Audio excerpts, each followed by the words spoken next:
Sejam muito bem-vindos ao Prosa de Valor. Hoje vamos conversar sobre um assunto que interessa diretamente ao produtor rural, segurança jurídica, contratos no agro e previdência rural. Nosso convidado é o advogado Dr. José Osvaldo Ferreira da Rosa Júnior, especialista em defesa jurídica do produtor rural, com forte atuação no direito agrário e previdência rural. Seja muito bem-vindo, Dr. José Osvaldo, ao Prosa de Valor. Olá, é um prazer estar aqui. Gratidão pelo convite, por estar participando aqui do seu programa. Já era assíduo de assistir seus podcasts. Obrigada. Estamos aí.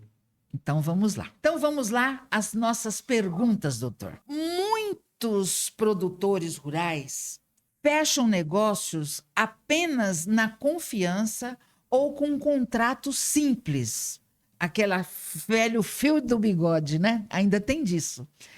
Quais são os principais riscos dessa prática e por que um contrato bem elaborado é tão importante? Regina, hoje a gente vê o cenário do Brasil aí, o judiciário, a demora nos processos. É muito importante a pessoa entender a importância de trabalhar no preventivo, né? Quando você faz um contrato bem feito, você evita uma demanda judicial, você evita que aquele problema seja judicializado.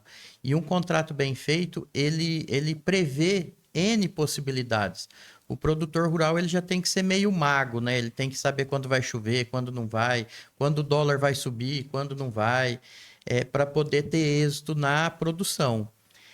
Uma coisa muito importante que eu vejo assim a grande diferença entre os grandes produtores e os pequenos essa questão de trabalhar no preventivo, né? Sempre que você consegue se antever ao problema e trabalhar no preventivo, você tem um resultado bem melhor do que ter uma demanda judicial. Porque hoje uma ação hoje demora mais de um ano. Quando não, 2, 3, né? Então, assim, você judicializa uma ação que às vezes precisa resolver ali em 30 dias. Como que faz? Não tem jeito. Então, sempre um contrato bem feito, ele pesa para quem assinou dos dois lados, né? Para quem tem que cumprir, ele sabe que o contrato foi bem feito, então ele vai procurar cumprir. Já um contrato que não tenha previsão para o problema que está ocasionando ali na situação, gera uma lacuna legal ali que faz com que, às vezes, a parte contrária do contrato não queira cumprir, por não estar especificado ali no contrato, né? O fato é que tanto as obrigações como os direitos têm que ser bem esclarecido no contrato para que no futuro não venha trazer dissabores para nenhuma das partes, né? Com certeza. Eu falo assim, o contrato bom é aquele contrato que ele tem equilíbrio, equidade entre as duas partes. Eu não costumo fazer um contrato puxando para o meu cliente. Eu faço um contrato justo. Porque um contrato que não tem equilíbrio, ele ali no judicial, ele vai ser derrubado, né? Ele tem que ter equidade entre as partes para que ambos possam cumprir e seja um negócio bom para ambos, né? Esse é o princípio do Com certeza. Esse é o princípio da lei, né? Isso. Outra coisa, o produtor rural já enfrenta 1001 desafios, como o senhor falou no início lá, doutor, que ele tem que ser mágico, né? Tem que ser mágico.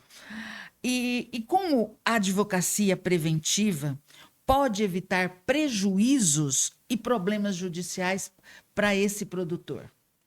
Então, é o que eu falo assim, quando você vai sair de férias, você faz revisão no carro, né? É. Para evitar ter um problema na estrada. É uma situação que um contrato bem feito, você consegue executá-lo em 30 dias, né? E um contrato mal feito, você vai fazer uma demanda judicial, ele vai para um processo de conhecimento, onde tem toda uma fase que faz com que o processo demore em torno de um ano ou até mais. Então, assim, o contrato bem feito, ele faz toda a diferença, né? No decorrer do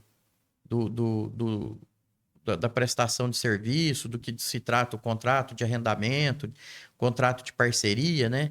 Se você faz um contrato prevendo todas as cláusulas, todas as possibilidades, gera uma segurança e, com isso, o cumprimento integral do contrato, né?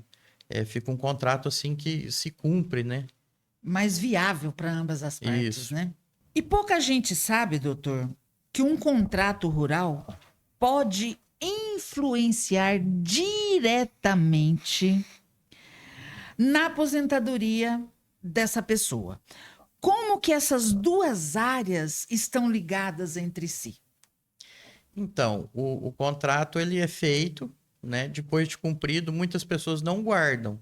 E é um grande documento de fazer prova para aposentadoria. Porque na questão da aposentadoria rural, o que a gente tem de documentos, porque muitos produtores acabam não contribuindo para o INSS e entra na categoria de segurado especial, né? E daí o que faz prova do trabalho do produtor rural é justamente a questão desses contratos de arrendamento, de parceria. E as pessoas muitas vezes jogam fora porque cumpriu o contrato, pensa que não precisa mais.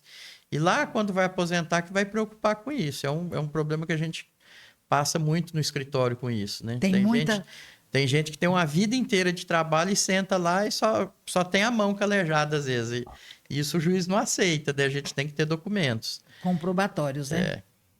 E qual a dica que o senhor poderia deixar para os nossos telespectadores a respeito desse cuidado com essa documentação?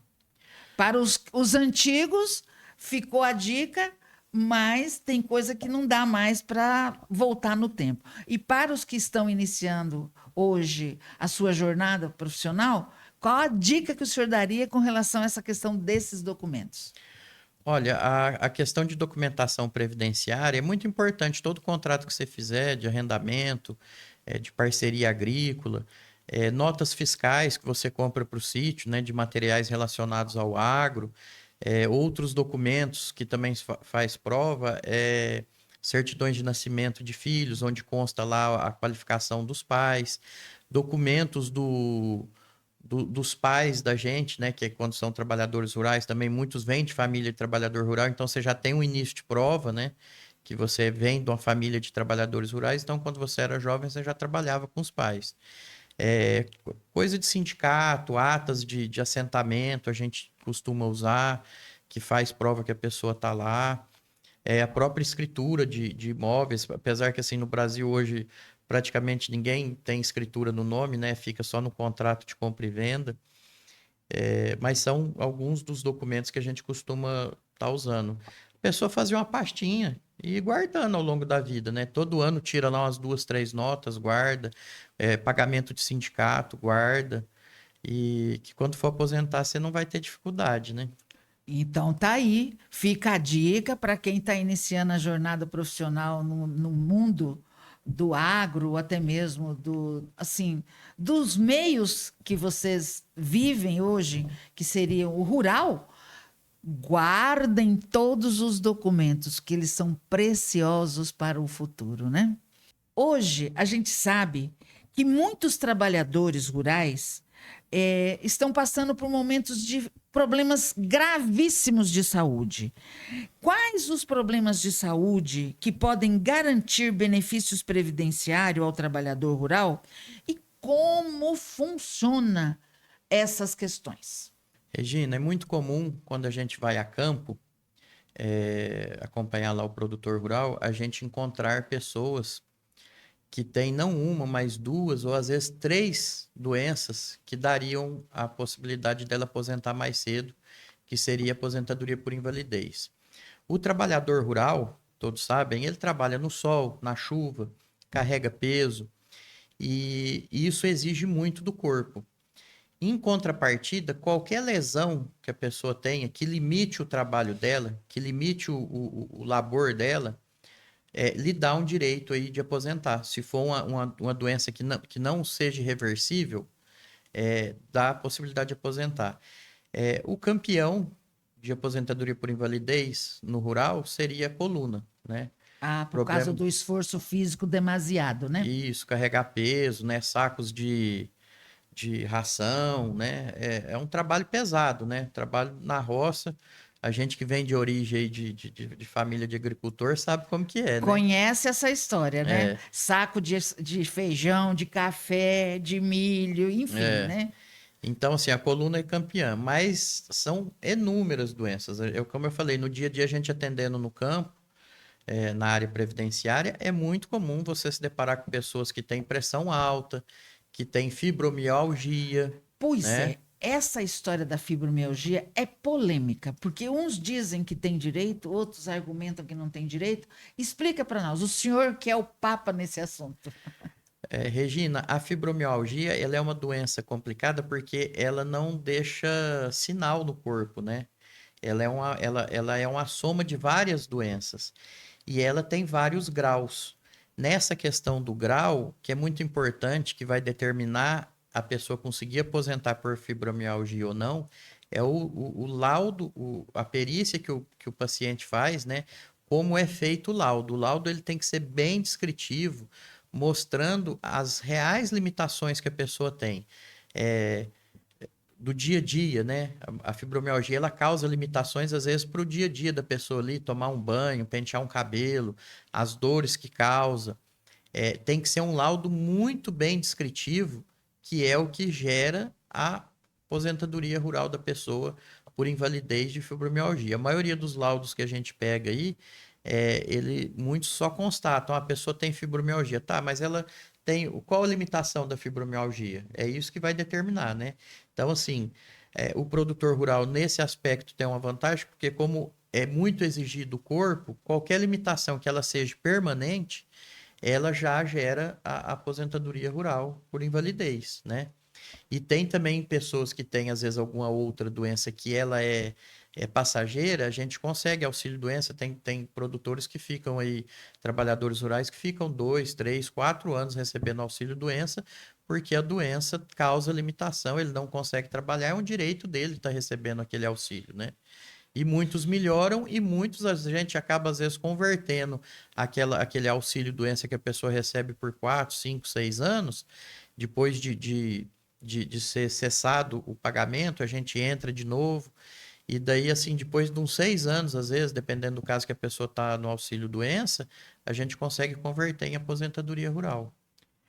E assim fica a dica para quem estiver passando por problemas de saúde, que procure conhecer as leis que o beneficiam, porque existe muitas pessoas que sofrem com esses problemas de saúde e acham que não tem direito, né? Dor ninguém merece sentir, né? Não, Trabalhar com dor menos ainda. ninguém merece. Independente de ser produtor rural ou não, se você está trabalhando com dor, procure um advogado aí que ele vai te instruir o passo a passo de qual a documentação que você precisa juntar para poder buscar o seu direito. E é muito importante que as pessoas tenham em mente que não adianta ela pensar que tem o direito e não buscar a fonte certa para esclarecer esses benefícios que ele pode usufruir, né? É muito comum quando a gente está atendendo o trabalhador rural, ele fala: falta 2 anos para eu aposentar. Ah, mas a senhora tem pressão alta, tem laudo aqui de fibromialgia, para que ficar 2 anos esperando, né? Vamos já entrar aqui com pedido. Não deixar para amanhã, né? O tempo, eu falo assim, cada mês que você deixa de ir atrás é um salário que você está deixando de receber, É. né? Então tem que ir atrás, tem direito, tá com dor, tá com a limitação, vai atrás. E mesmo quem não tem, né, conseguiu completar uma vida de labor sem lesão e às vezes fica esperando da idade, procura um advogado antes para ele já analisar a documentação, porque às vezes nesse meio tempo você consegue às vezes produzir algum documento que você não tem, você tem como ir atrás de documentos e quando você completar a idade, você já pode entrar. Já fica mais ou menos encaminhado, né? Já fica com a documentação toda pronta. Muito importante as suas colocações, muito pertinente e de grande valia, né? Mas agora nós vamos para um pequeno intervalo e já voltamos.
disse para vocês, o intervalo era bem pequenininho, porque o assunto aqui hoje é de grande relevância para o pessoal do mundo, além do rural, do agro também.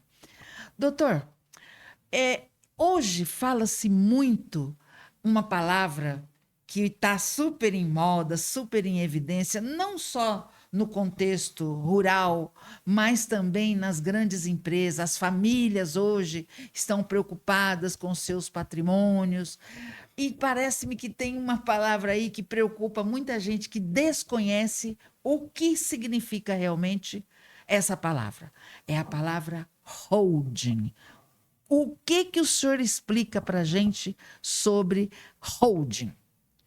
Bom, Reginíssima, como a gente está numa prosa aqui, né? Vou tentar explicar bem para as pessoas mais leigas conseguirem entender.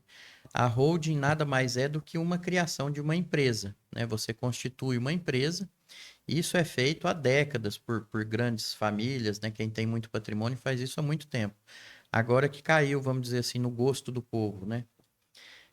Com essa carga tributária que a gente tem, de tudo muito pagar imposto, hoje até quem tem pouquinho patrimônio tem feito a holding. E falo para você, a holding é para todo mundo, né? Você cria uma empresa, você constitui uma empresa e transfere o patrimônio que você tem para essa empresa. E faz todo Não é simples assim, né? Eu estou explicando de forma simples, mas tem todo um passo a passo para ser feito. E daí, depois desses bens estarem dentro da empresa, fazerem parte do patrimônio da empresa, tem o contrato social, onde você vai colocar nesse contrato social as cotas dos seus herdeiros, né? E você sai dessa cota, fica só os seus herdeiros, e quando você falece, o patrimônio que você tem já está no nome dos herdeiros, não se paga nada, né? Não tem que abrir inventário, não tem aquela despesa toda de quando falece a pessoa, que inclusive hoje é um dos maiores motivos de venda de terras, né? Hoje, quando a pessoa falece, ela deixa um, dois, três herdeiros, e quando vai fazer o inventário, as taxas são proibitivas. A pessoa às vezes não tem a condição de pagar aquelas taxas que têm que ser pagas de transferência do imóvel por causa do valor da fazenda, e muitas famílias optam muitas vezes para vender aquele patrimônio ali que o falecido suou a vida inteira para conquistar, né? Isso tudo por falta de planejamento sucessório. É um assunto que infelizmente muitos deixam para depois, e às vezes o depois é tarde.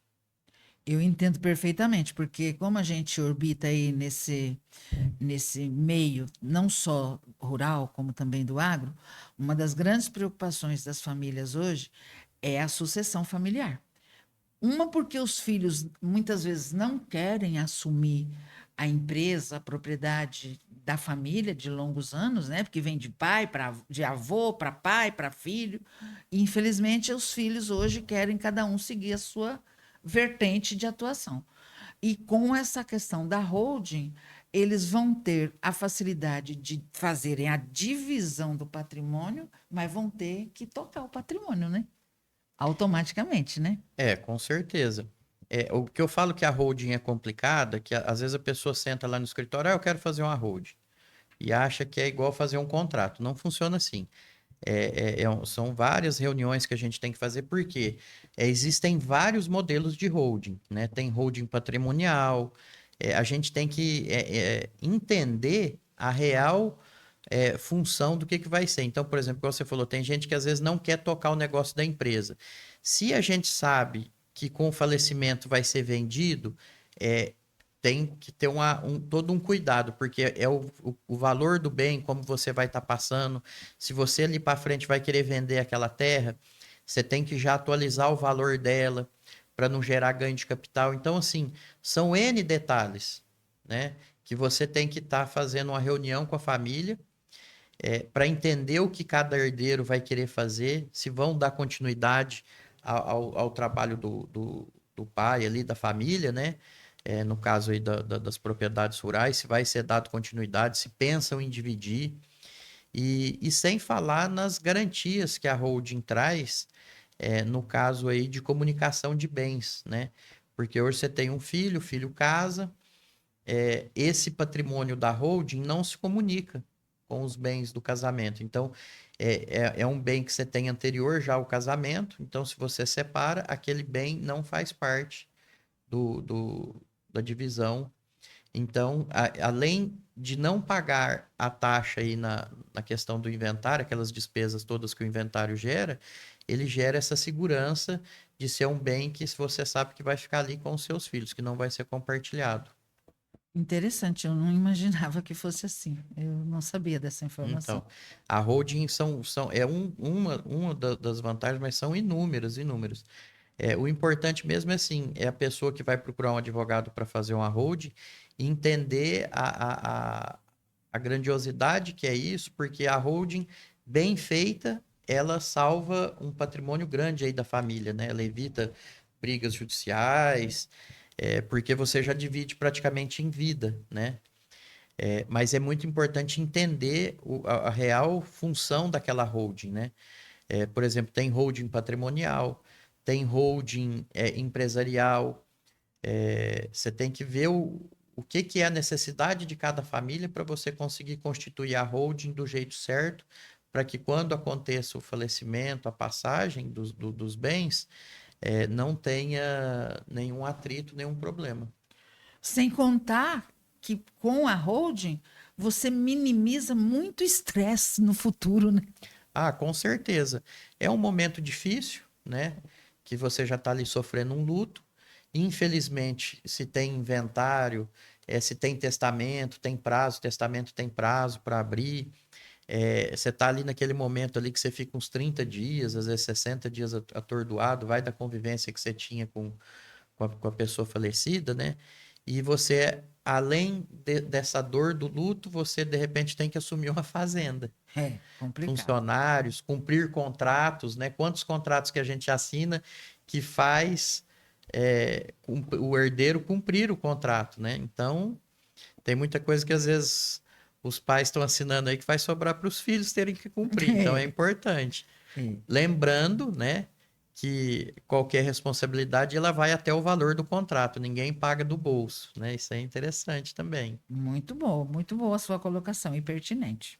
Agora vamos a uma questão muito importante. Já falamos sobre as holding, mas uma questão assim, doutor José, que as pessoas muitas vezes ficam preocupadas é que quando conclui assim a vida profissional, que termina a parte da vida laboral, que parte para a aposentadoria, quais são os documentos necessários e que esse produtor ou que esse funcionário da área rural tem que ter junto com ele para facilitar essa questão na hora dessa aposentadoria tão sonhada? Olha, Regina, eu vou pegar por base aí esse trabalhador rural que não teve propriedade, tá? Que trabalhou aí para um, para outro, trabalhou como a gente tinha aí antigamente o boia fria, né? Trabalhava por empreita, trabalhava por dia ali, não tinha contrato assinado, não tinha carteira de trabalho. É, os documentos que a gente conseguir juntar são muito úteis. Certidão de nascimento dos filhos, onde consta lá trabalhador rural. A própria origem da pessoa, se vem de uma família de trabalhador rural, aí toda a documentação dos pais da pessoa serve para ela. Então, por exemplo, o pai era trabalhador rural, então a certidão de óbito do pai, se já for falecido, vai estar lá, que faleceu, é brasileiro, trabalhador rural. Então, toda a documentação anterior da parte de jovem, de quando ele morava com os pais e já trabalhava no meio rural, serve. A gente subentende se aí o boia frio, o trabalhador que ele não teve carteira assinada, isso também já é uma prova, quer dizer, a partir do momento que ele não tem registros, né, já demonstra que ele realmente esteve trabalhando na zona rural. E daí, assim, todo documento que você conseguir angariar alguma contribuição de sindicato. Nesse tempo que ele trabalhou, geralmente eles às vezes moram na propriedade e compram. Tem propriedade que deixa a pessoa criar uma galinha, um porco, e daí ele acaba tendo que comprar. ração, essas coisas, vacina, ele conseguir guardar alguma nota, né? Todo documento que ele conseguir Uhum. que vincule ele à terra ajuda muito, É válido, é né? válido. Mas é muito comum a gente encontrar pessoas que não têm muitos documentos. E daí tem também as provas testemunhais, né? Pessoas, às vezes, que a pessoa conviveu ao longo de 20, 30 anos aí, que testemunham, mas só a prova testemunhal não é aceita. A gente tem que ter um início de documento e a prova testemunhal ajuda bastante também. E para mulher, funciona da mesma forma o processo de aposentadoria de um homem no campo ou que teve a vida toda ligada à área rural? É o mesmo tipo de processo, o mesmo critério que se usa para aposentar uma mulher da área rural que desenvolveu suas atividades no campo?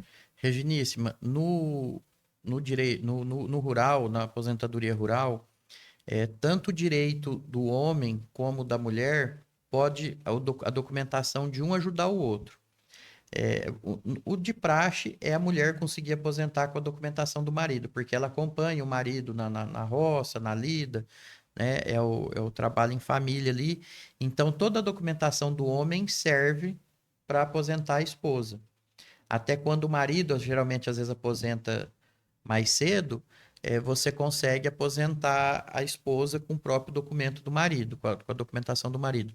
Mas já tive casos no escritório que foi ao contrário, que às vezes a esposa já era aposentada rural e com a documentação da esposa a gente conseguiu aposentar o marido. Interessante, porque muitas vezes questiona-se se os direitos são iguais, porque a esposa normalmente não é aquela que vai para a lida, que vai para o campo, ela fica mais em casa, desenvolvendo as tarefas do lar, né? A responsabilidade da criação dos filhos, manutenção da casa e tudo mais.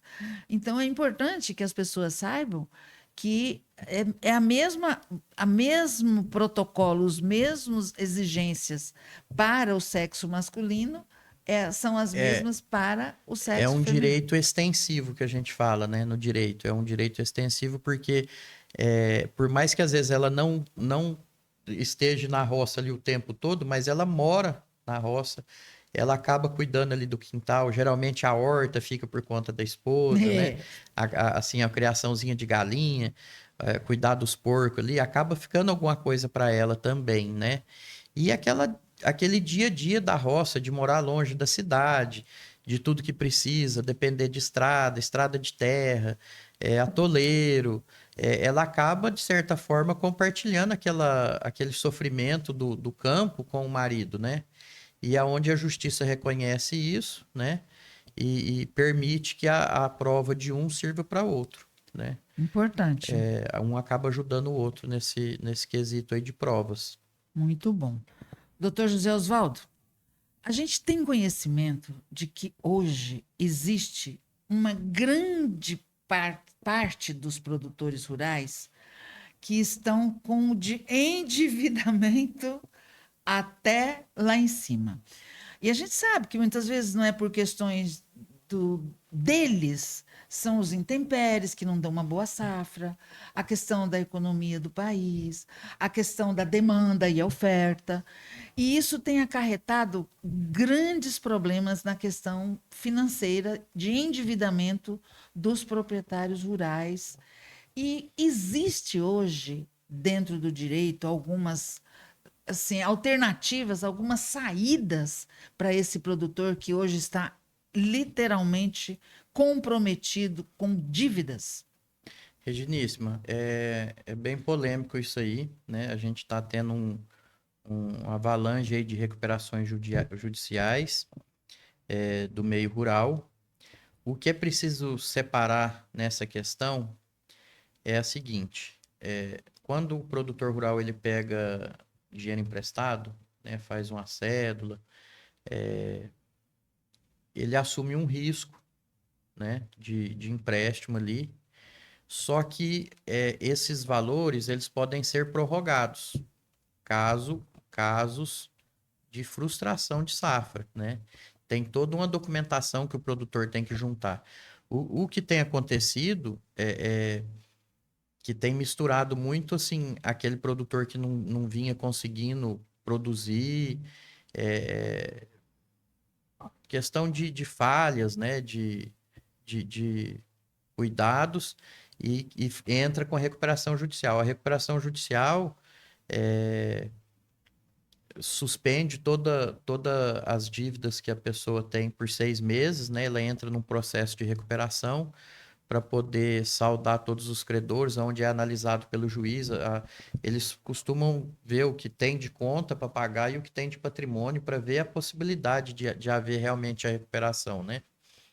Mas antes da recuperação judicial, esse endividamento aí ele pode ser prorrogado com o banco, né? O banco não costuma fazer de primeira mão isso aí, mas tem toda uma documentação. O que infelizmente o produtor faz muito errado é que ele deixa tudo muito para a última hora. A gente tem que uns 15 dias antes de estar vencendo a cédula, entrar em ação, ver documentação. Você tem que, se é produção agrícola, né, tem que ter laudo de frustração de safra feito por agrônomo, o motivo que foi, se foi excesso de chuva, falta de chuva, se foi praga. Tem a questão de valores também, né? Tem época que você vai vender que o que você apura não paga a produção. Então, é uma somatória de fatores, né?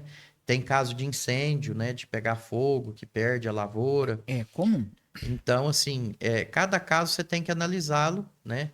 Mas o maior inimigo do produtor rural, quando se trata aí para a questão judicial, é o tempo. Ele sempre procura o advogado depois que já venceu todos os prazos. Isso limita muito a nossa ação e daí, às vezes, a gente passa por não ter conseguido ajudar o produtor, mas quando o verdadeiro inimigo foi ele mesmo que deixou tudo para a última hora. Mas assim, o que eu posso deixar para o produtor rural? Tem alguma cédula aí que está para vencer?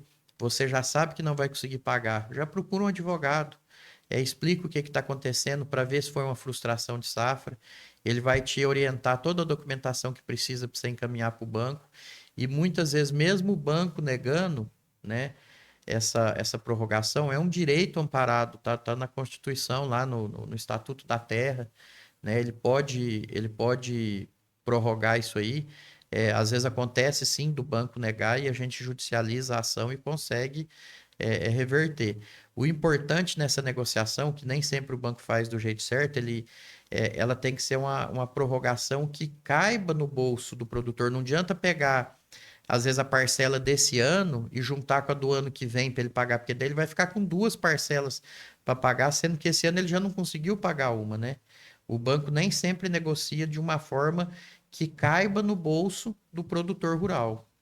E isso faz com que você vá girando um problema ali para frente, que às vezes não tem muita solução. Então, é aonde que entra o trabalho do advogado. O advogado ele vai analisar a situação ali e vai propor, vai organizar uma reestruturação do pagamento de uma forma que caiba no bolso do produtor rural. Porque se ele já está vivenciando um problema de endividamento, se ele for acumular, vai virar bola de neve, ele não vai conseguir resolver nunca. Então é importante que procure alguém que saiba fazer o processo de eh, parcelamento, refinanciamento, alguma coisa assim, né? Que o advogado vai saber orientar a melhor maneira, né? Sempre você tem que ver aí cada caso, né? Analisar a situação do cliente ali do momento e buscar a melhor solução, né? Orientar qual a documentação. É um trabalho multidisciplinar, muitas vezes não depende só do advogado, ele vai precisar de laudos de agrônomos, tem outra documentação aí que tem que estar juntando junto no processo, e daí você faz o pedido administrativo. Tem bancos que tem por praxe negar, geral, né? Há muitos bancos aí que se dizem amigos do produtor rural. Não vamos citar nomes aqui, né? Mas é muita documentação que tem que juntar. Então, é por isso que eu falo, procure sempre. Quando você vê o aperto, já corre atrás. Não espera vencer. Não tenta você negociar com o gerente, que o gerente... Outra prática também que eu fico chocado de ver, eu tive um caso que o gerente passou a taxa de juro que era anual para mensal na renegociação. No outro ano, o cliente foi pagar, que assim, o cliente também assina sem ler, né? No outro ano, ele foi pagar uma dívida que dava mais que o valor da fazenda. E chegou lá desesperado, não sabia o que fazer, Falou, ó, eu assinei sem ler. Falei, ó, me dá o contrato aí, deixa eu analisar. Analisei o contrato, falei aqui, ó, você pagava X de taxa de juro por ano. Você está pagando essa taxa do ano passado para agora por mês, Meu né? Deus. Então, assim, banco não é amigo de ninguém, né? Banco ele quer emprestar dinheiro. É, Então, o verdadeiro amigo do produtor rural dessa hora é o advogado, é, que vai lutar pelo direito dele.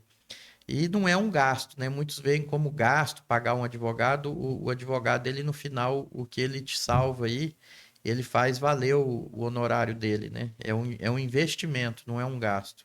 porque se você já está com tudo comprometido, se você consegue aliviar, diluir esse seu compromisso por mais tempo que você pode produzir, continuar solvendo o compromisso, é uma grande vantagem, né? E o advogado é uma peça-chave nessa hora, né? É. E assim, o produtor rural, ele precisa de um acompanhamento jurídico bom, em todos os aspectos. Na hora de comprar insumos, na hora de comprar um maquinário. Ah, por que que eu preciso de um advogado para ir comprar insumo? Ah, você compra um insumo. Eu falo para você que vou entregar lá tal dia. Você precisa jogar aquele insumo na terra para plantar até tal dia por causa da época da chuva. E se o insumo atrasa? Como que você faz o plantio? Entendeu? Então, quer dizer assim, um fornecedor seu que atrasa a entrega de um produto pode frustrar uma safra sua. Se você comprou com contrato, ele respondendo, ele sabe que ele assinou um contrato, ele vai te entregar aquilo ali, porque ele sabe que se ele não te entregar, ele vai responder pelo seu prejuízo. Então, o acompanhamento do advogado é muito, muito importante na agricultura. Eu acho que eu deixo a magia do agricultor na, na escolha da melhor semente, na melhor época para plantar, na melhor época para vender, todo aquele talento que ele tem que ter para ter uma produção boa, né? Mas o acompanhamento jurídico, quem tem, dorme tranquilo. Interessante. Fica a dica, né? E agora, partindo para as considerações finais, qual uma mensagem que o senhor gostaria de deixar aí para os nossos telespectadores, com relação a todos os assuntos que nós abordamos aqui hoje? É o que eu vejo sempre aí, quando o cliente chega no escritório, como seria bom se ele tivesse me procurado 15 dias antes, 30 dias antes, ou tivesse me procurado quando ele estava fazendo o negócio. Às vezes, um contrato analisado pelo advogado evita toda uma demanda judicial, né? Eu tenho processos aí com 3, 4, 5 anos se arrastando, e o cliente, e aí, doutor, meu processo, falou, ó, é o judiciário nosso, né? Tá correndo, quer dizer, a nossa parte a gente tá fazendo, mas tem que ter paciência. Não tem jeito. Tudo poderia ter sido evitado lá atrás, quando você assinou o contrato. Tá aí. Se você tivesse me procurado aqui, eu ia falar, ó, não assina, ou muda essa cláusula, né? Então, assim, o judiciário hoje é muito importante a pessoa não precisar dele. É trabalhar no preventivo. Como trabalha no preventivo? Toda vez que você for fazer algum negócio, assinar algum contrato, faz uma consulta com o advogado, não é caro. Às vezes uma consulta aí, né? Não vou entrar em valores, que tem todo tipo de valores, mas às vezes uma consulta aí que você vai pagar para assinar um documento, vai evitar você uma demanda judicial aí que vai te dar muita mais dor de cabeça. É a questão do prevenir melhor que remediar, né? Com certeza. Muito bem. Doutor José Osvaldo, muito obrigada pela sua participação e por compartilhar conosco tantas informações importantes e relevantes para quem vive e trabalha no campo, né? E eu tenho certeza que esse nosso bate-papo hoje ajudará muitos produtores a protegerem o seu patrimônio, seus direitos e o futuro de suas famílias, porque o senhor pontuou com muita clareza grandes informações que as pessoas muitas vezes até não teriam oportunidade de ter conhecimento. E para você que nos acompanhou, muito obrigada pela sua audiência. Continue acompanhando o Prosa de Valor, sempre trazendo histórias inspiradoras, conhecimento, informações que fazem a diferença para o agronegócio brasileiro. Até o nosso próximo programa. Esse episódio vocês encontram no nosso Instagram, Reginíssima Plus, no nosso YouTube, no canal AgroPlus e agora nas plataformas de streamers.